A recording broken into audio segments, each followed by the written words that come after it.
This optimization is so expensive, even Jeff Bezos is scared. Welcome back to The Division 2.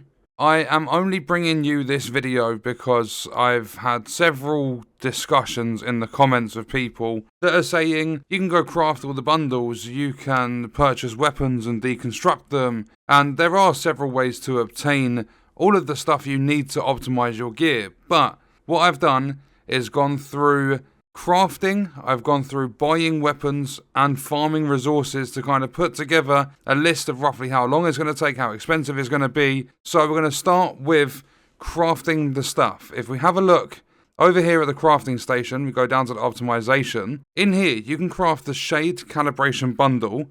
And then if we go and have a look at my... Let's go and have a look at my M1A, which is what I wanted. Let me put my DPS build on again.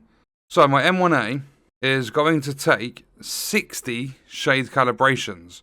But I'm not going to base it off that. Well, like whatever I've worked out, I will times by 5 because I'm pretty sure it was 12. I was looking at a mask. The vial mask.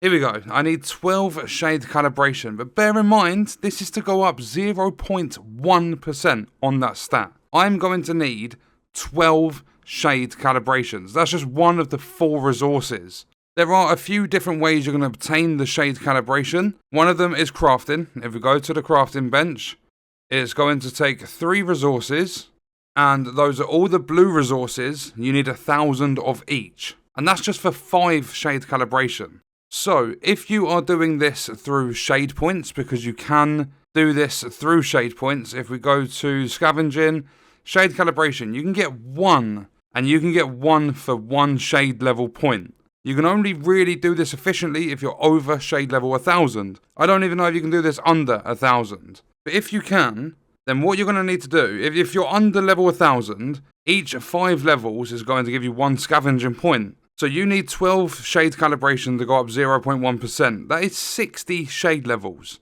Just so that you can go up 0.1%. 60 shade levels if you're under 1,000. If you're over 1,000, it's only going to be 12.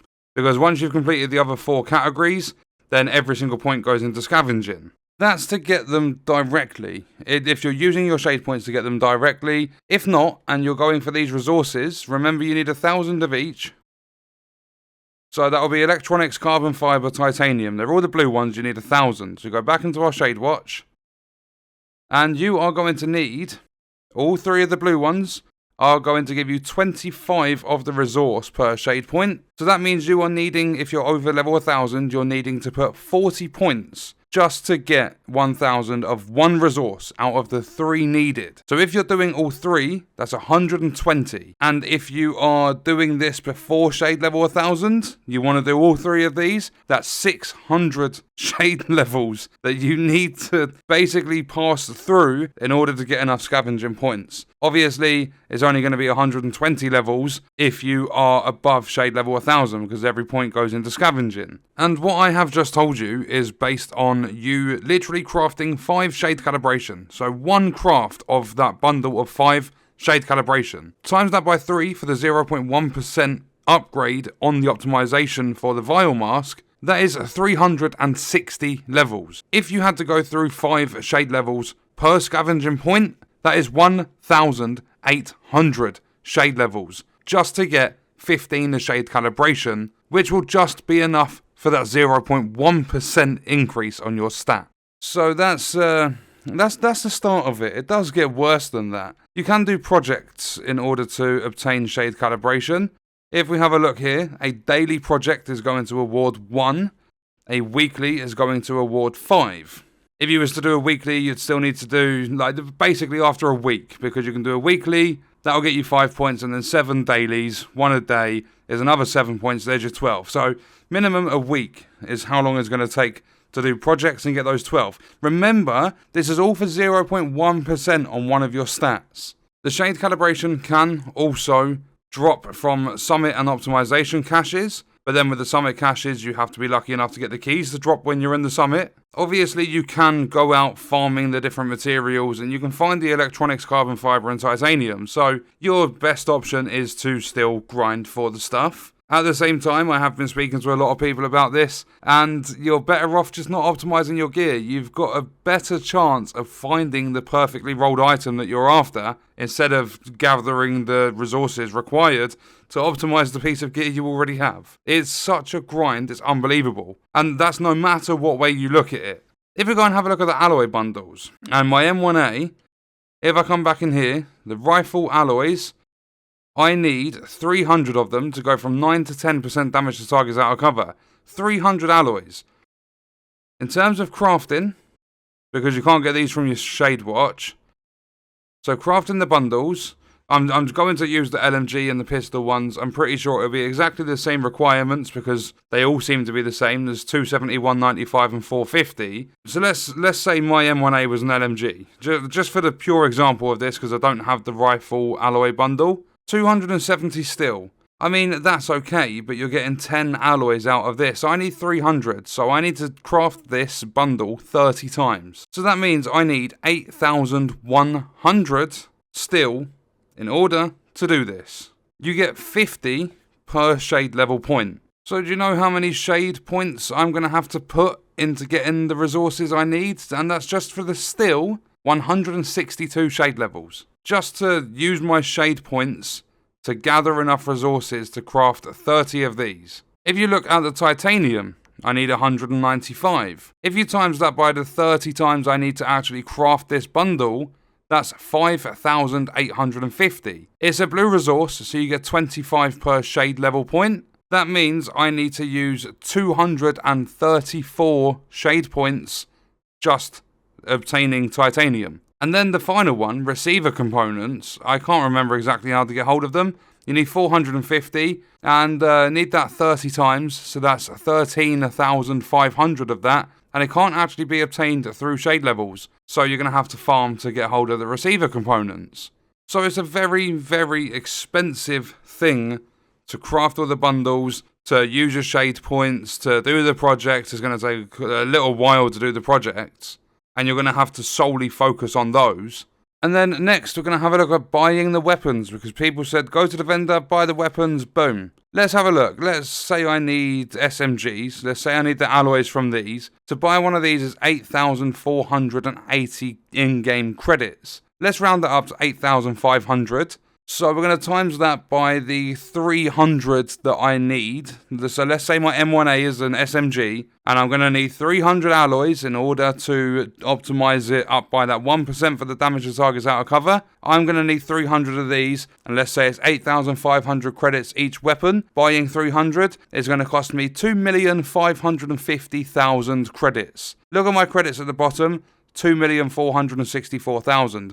Right now, after almost 2 years of... I've done a lot of deconstructing instead of selling, but I've been saving up over the course of the last 2 years, and just whenever I sell stuff, I sell stuff. But I've managed to obtain just under 2.5 million credits. I still cannot afford to buy enough weapons to deconstruct in order to get enough alloys to upgrade my M1A. Pieces of gear and weapons that you're not taking to the max stats are obviously going to be a lot easier. But if you have played this game for, I'm going to say any longer than 2 or 3 months, and you've played daily, even if it's only for a few hours a day, you're going to need to perfect your stuff. It's not going to be the point of going from necessarily 9.9% up to 10 for every single item so that it's a lot cheaper with the optimization. Some of it is going to need those big stat increases. The game doesn't even let you do that though. If we go back over to the optimization station and we have a look at one of my stats that's fairly low, if I can find one. Maybe the rifle damage on this. From 12%, I only go up to 12.3. So I can nowhere near max that out through optimizing. And optimizing is getting it as good as it can be. That's what optimizing should be. You're basically getting it as high as it can possibly go, but the game doesn't let you. You go up to 12.3 with that one, and then I'm pretty sure I would have to use more and more resources the higher I go, because I'm getting closer to that max, so it's going to become more expensive. So that 8 shade calibration that I need to use for that one upgrade to go to 12.3, then to go to 12.6 because I'm higher up that bar, it's going to be a lot more expensive. And I'm going to end up spending a shit ton of resources just to max that out. But the final thing is farming the resources. So if you are to go out and you do everything, so if you go into the resources and we'll take a look at the True Sons Tactical Assessment, I need, where are they? I don't even need the True Sons one, but if you have a look at the resources at the bottom, the third one along from the left, I need 90. That 90 I need is for Black Tusk, but it's exactly the same way to obtain it, just a different faction. So the True Sons one, I'm using that as an example because of what I'm about to say, but if you're doing an assault rifle or a backpack, you need to take out True Sons bosses. So let's say you're doing Lincoln Memorial. It contains 4 bosses, they're True Sons. Probably the best way to farm bosses, but it's True Sons only, so you're going to have to find other means for the different factions, for the different materials. If it's the case of taking down 4 bosses per run, you need to do 23 runs in order to get 92 boss drops, because remember, we need 90 of these things, and I'm pretty sure there's only 1 per boss. So 23 full runs of the Lincoln Memorial mission, taking down 4 bosses each time, gets you 92 of those drops. Say your run, and this for a lot of players is possibly pushing it, but let's say your run is going to take you 10 minutes. You need to do 23 runs. So you times your 23 runs, 10 minutes each one, that's 230 minutes. That's if you're efficient with the runs, and that's if you are non-stop doing it. It's going to take you almost 4 hours of literally non-stop running that mission over and over and over and over again. 23 times. And that's just to get enough resources for one of the 4 required for one optimization. From 9 to 10% on the damage to targets out of cover on my rifle will require 90 boss kills that are all Black Tusk, so I can't even do Lincoln Memorial for it. It's very, very expensive. In order to optimize your gear, they have fully taken the piss. They put no thought into it, said they are happy with where it's at. And I can tell you right now from that, not a single person, not even the people that designed this optimization station for Div 2, they haven't even played it or tested it. And I've also heard that during the PTS, players were moaning about how much it takes to optimize your gear, yet the devs didn't make any changes before they released it. They just chucked it into the game, there you go, have fun grinding. A lot of people have been taking the piss and just saying, I think they added an extra 0 onto everything. Probably. It seems that way because it really, really is. I can't get my head around it. I really can't. Just to take that from 9 to 10% damage to targets out of cover to fully max out my M1A. How do we get them flag ones again? Acquired by completing control points. I don't play Dark Zones. I can't do landmarks. Certain floors of the summit. They don't even state which floors. But doing control points, I've got 22 of these. I need 150 just for that one thing. So 300 rifle alloys. That means deconstructing 300 high-end rifles. 150 of that field recon data, which is only obtained by control points, summit, and DZ landmarks. 90 Black Tusk things, so that's 90 Black Tusk bosses, and then 60 shade calibration, which is either a metric fuck ton of resources, a load of projects, which would actually take weeks, or just using every shade point plus that I've got spare, plus even more, to get my hands on those shade calibration things. Or buy the premium track and get caches, even though the caches don't give you that many resources either. We are royally fucked with this optimization station. This needs an emergency patch. They need to take a 0 off the end of every resource on there. It's an absolute mess. I guarantee one thing as well, they're not paying any attention to the people talking about it, and they're not going to do anything anytime soon. I'm going to say at the best, on the next state of the game, you're all going to hear, like, whoever's watching it, I won't be watching it, I can't be bothered with them, but whoever watches that state of the game, the best thing you'll hear about it is, oh, we're looking into it. 12.1, which is coming in February, will possibly have a little change for it. That's my thought process. That's what I'm thinking they're going to do. So yeah, the optimization station is, you might just save your resources. Don't even try like getting all the resources and then wasting it, because I do think at some point they will make changes to it. So grab your resources, save them all up, and hope and pray that they pull their fingers out their assholes and actually get some fixing done. But on that note, we're going to leave the video there. Let me know your thoughts and stuff about it in the comments. I will see you in the next video. I hope you enjoyed it.